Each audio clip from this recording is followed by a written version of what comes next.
Jadi pada saat gantinya Pak Jokowi ini muncul ya, terus ada tandingan walaupun tidak resmi sebagai presiden, ini kembar, sehingga kiblat masyarakat itu ada dua, ini dan ini. Seperti itu yang kemudian memunculkan Ada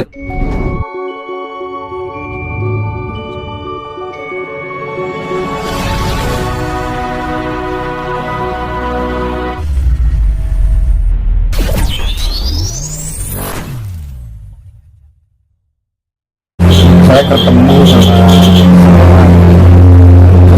kebetulan masih satu kampung dengan saya. Kita sebenarnya beliau sosok yang sangat tertutup begitu, tapi dengan pendekatan terus menerus begitu, alhamdulillah beliau mulai terbuka pada cuman pada saat dialog singkat gitu, dia sempat bercerita dan saya akan teringat dengan apa yang pernah disampaikan oleh Mbah Gatot tempo hari tentang teori siklus gitu. Dia mengatakan bahwa bahkan dia sangat meyakini bahwa setelah ini pasti akan ada presiden Cina yang berkuasa dan tidak memiliki istri, tapi sangat disayangkan presiden ini nanti jabatannya tidak bisa sampai paripurna, tidak bisa sampai selesai. Gimana Mbah Gatot menanggapi apa yang saya ceritakan tadi?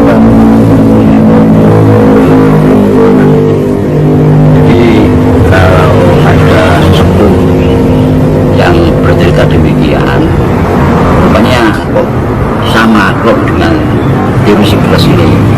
Jadi sekarang ini situasi negara itu kalau di dalam teori siklus persis dengan awal berdirinya Majapahit. Kalau Majapahit dibangun oleh Kertajasa Jayawardhana atau nama Gerbopatinya itu Raden Wijaya atau Sanggrama Wijaya. Lantas penerusnya adalah Jaya Negara. Berikutnya adalah Tribhuwana Wijaya Tunggal Dewi. Berikutnya Hayam Wuruk. Nah, rupanya kalau berdasarkan teori itu tidak mustahil memang. Nah, setelah orang yang karakternya itu mirip dengan Kertawijaya, berikutnya ini adalah orang yang mirip dengan Jaya Negara. Nah, di sini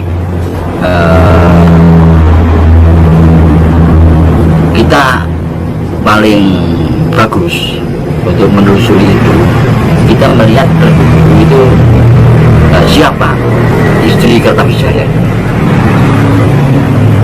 istri Sanggrama Wijaya ini, Kertajasa Jayawardhana.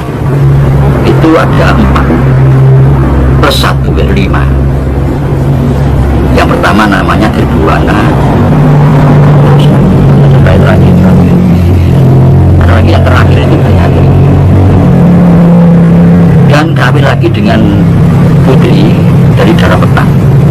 Nah, Darapeta ini dimulai dari Cina. Saya mengatakan dari Indo-Cina. Indo-Cina itu campuran antara Nusantara dengan Cina. Nah, ini Darapeta itu diberi nama gelar oleh saya. Akhirnya dengan beliau mau dikawin oleh Raden Wijaya. Kertajasa Jayawardhana walaupun tidak punya 4 istri, tapi 4 istri ini yang punya anak cuma Gayatri, tapi diasuh oleh Tribhuwana, sehingga namanya Tribhuwana Wijaya Tunggal Dewi. Nah, lantas rupanya si Darapeta ini mau dinikahi asal anaknya nanti jadi mahkota. Rupanya dikabulkan, lahirlah Jaya Negara. Kalau gagal, akhirnya setelah Raden Wijaya mangkat digantikan oleh Jaya Negara. waktu itu memang nggak sampai tuntas, akhirnya diganti oleh ibu. Masih saudara sebapak lain ibu dengan Jaya Negara ini. Nah, siapa sosok tokoh sekarang yang mirip dengan Jaya Negara? Nah ini tepat ini yang tidak bisa dipastikan tebakannya. Iya. Cuma teori begitu. Iya. Tapi ingat ya, alam ini kalau sudah konangan itu bergeser. Atau tidak mau didahului. Isi kerso ya bergeser. Yang kok berbeda tapi hampir sama. Itu alam. Bergeser. Seperti contoh ya kata-kata tentang seni kembar. Nah ini sering terjadi seni kembar itu. Kalau akan terjadi presiden kembar itu sering terjadi. Ratu kembar itu selalu ada ungkapan seperti itu di masyarakat Jawa itu, dan itu sejak merdeka itu orang tidak bisa nebak siapa yang muncul memang. Contoh ya, zamannya pemberontakan Muso, PKI Muso itu akhirnya sebagian orang mensejajarkan antara Bung Karno dengan Muso, sampai Bung Karno mengatakan dalam pidatonya tinggal pilih semuanya, pilih Muso atau saya. Yang jelas pilih Bung Karno karena Bung Karno lebih mayoritas kan, yang rakyat itu ke Bung Karno. Nah, juga pernah terjadi Bung Karno itu mengenai ini foto, nah ini dianggap ratu kembar. Nah pernah lagi pada saat keluar Super Semar pada Pak Harto, berarti masih resmi Bung Karno sebagai presiden Super Semar itu. Tapi Pak Harto kan sudah bersikap seperti presiden, dianggap ini ratu kembar. Iya. Jadi selalu muncul ratu kembar itu. Nah rupanya kalau ini dikaitkan dengan munculnya sosok Jaya Negara, lantas ada ratu kembar, tidak ada informasi dari paham Jawa itu yang menyebutkan akan datang ratu kembar. Belum ada. Nah kemungkinan yang disebut kembar itu karena kita tidak mengalami langsung ya, antara sosok Jaya Negara ini kita pikir saja Tribuana. Nah Tribuana ini beri kahuripan. Jadi pada saat Jaya Negara ini memimpin sebagai Maharaja Kerajaan Besar Majapahit di Trawulan, ya, posisinya sekarang ini, Tribuana ini memberi kahuripan. Karena wanita, kalau laki B ya, karena wanita itu Rani Ring Kahuripan, dari Gubernur Kahuripan. Ini memang wibawanya sama, walaupun Tribuana ini wanita dan hanya sebagai gubernur, tapi dengan Maharaja ini mempunyai wibawa yang sama, sama-sama punya kekuatan. Akhirnya demikian turunnya Jaya Negara segera muncul Tribuana itu. Ada kemungkinan seperti itu.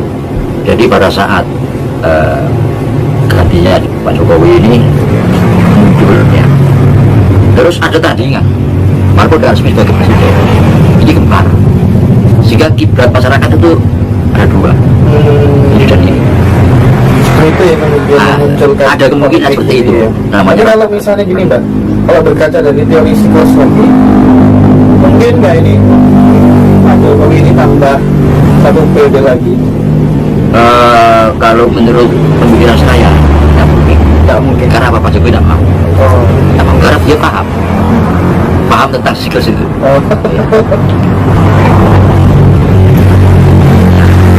Jadi kalau ada kekuatan yang besar itu panas. Tapi ini kadang-kadang orang mengkaitkan siklus ini sekarang ini dianggap akhir Majapahit itu ada. Dengan teori siklus ini orang yang berpaham teori psikologis ini justru bukan, kalau saya kan awal Majapahit, beliau akhir. Nah pada akhir ada memang kekuatan kembar antara Girindra Pardana dengan Kertabumi. Kembar ini, kekuatan kembar atau kembar. Orang tinggal pilih Kertabumi atau Girindra Pardana. Sama, mereka yang berpegang kepada awal Majapahit maupun akhir Majapahit sama-sama muncul ratu kembar memang. Ini kalau itu yang dimaksud, kalau itu yang dimaksud. Jadi Mbak Gatot mengatakan alam itu tidak mau didahului. Ada nggak kasuistisnya gitu Mbak? Itu banyak. Jadi kebahakan itu meleset, tapi kalau dipelajari lebih lanjut, ternyata sama. Cuma maknanya dirubah, dikabulkan. Ternyata sama. Jadi entahnya dikabulkan apanya, apa unsur subjektifnya atau objektifnya kita tahu. Gitu. Tapi dari apa yang disampaikan Mbak Gatot tadi, melihat realitas hari itu kayaknya ya kita bukan spekulasi, cuman ya cukup logis. Orang apa itu namanya nggak punya istri, terus kemudian jadi presiden dan Cina gitu. Nah, oke Mbak Gatot, terima kasih. Kalau ada yang mau ditambahkan, siapapun yang jadi presiden yang terpenting apa Mbak? Supaya kita nggak memakmurkan gitu ya? masyarakat dan mengangkat yang bisa menjadi musik. Nah ini saya tambahin lagi. Jadi sebetulnya kita adalah bagaimana karakter kita kesederhanaan. Jadi tidak terlalu jauh berpikir. Nah sekarang Pak Jokowi aja kalau berbicara tentang kemakmuran, tentang pembangunan, tentang apa saja pasti kerja kan gitu. Nah ini sebetulnya anjuran ini, saran ini bagus. Jadi kerjaan sih gitu ya. Kalau kita lihat tadi. Nah kerja ini punya bahasa Jawanya apa? Gawi. Nah mari coba kita lihat kearifan lokalnya. Nyambut gawe, lalor gawe, dadi gawe, mentas gawe, duwi gawe, mindu gawe. Nah ini banyak. Dari sini kita bisa menarik satu ajaran yang mengarah kepada kemakmuran. Dari kata gawe, karena Pak Jokowi adalah kerja. Nah, antara nyambut gawe dengan tantangan gawe lain. Kalau nyambut gawe ini mencari nafkah, mendapat upah dari pekerjaan. Kalau tanah gawe tidak, saya menyapu latar, saya kerja bakti, kan tanah gawe, bukan nyambut gawe. Tapi kalau mindu gawe, ini yang harus kita hindari. Mindu gawe, lara gawe, dadi gawe, tiga ini yang harus dihindari. Hindari kalau kemakmuran bangsa, terus demografi, tiga faktor ini. Lara gawe, mindu gawe, dadi gawe. Kalau mau dadi gawe, jadi beban masyarakat. Mindu gawe ini muspro, mubadil pekerjaan. Dibanding ini mana? Lara gawe ini kayak sepertinya nyambut gawe itu tidak. Tiga ini. Ya, ini dari falsafah itu dari Jawa sederhana aja. Ini bisa dikupas. Yang lain kali bisa dikupas itu. Ya, saya demikian. Oke, Pak Gatot. Pesan terakhir barangkali terkait dengan perpecahan itu hari ini Mbak, yang paling nampak dominan itu karena perbedaan keyakinan atau agama. Iya kan Mbak, apa yang harus dilakukan oleh pemerintah di masa yang akan datang Mbak, supaya ini kemudian masyarakat bisa memahami keberagaman itu Mbak? Rupanya sisa-sisa daripada gerakan orang luar memang kita untuk mutabilik itu masih ada. Sekarang dimunculkan lebih vulgar ya, tapi sebetulnya tidak terlalu berdampak. Nah, tentang diskusi panjang lebar di media sosial itu perbedaan antara Islam dan Kristen. Nah ini coba kita, kalau kita amati malah kita tertarik bagi kita paham Jawa. Bertambah mereka diskusi, bertambah memunculkan perbedaannya bagi orang Jawa tambah kelihatan bersama, tambah kelihatan bersama, tambah tajam diskusinya, tambah nampak bersama. Mereka itu sama. Ini yang mereka tidak sadar. Seolah mereka itu melihat perbedaan dan saling unggul, saling menang, saling. Tapi kita rasakan betul, ternyata justru melihat yang nampak bersamaannya. Itu yang terjadi. Jadi rupa-rupanya ya Tuhan lah ya, yang berkenan itu seperti itu. Dan ternyata bertambah mereka merasa berbeda, bertambah kelihatan persamaan. Ini, jadi ini yang kami amati dan kami yakini bahwa satu hendaknya kita selalu dukung, jangan sampai ada perpecahan karena taruhannya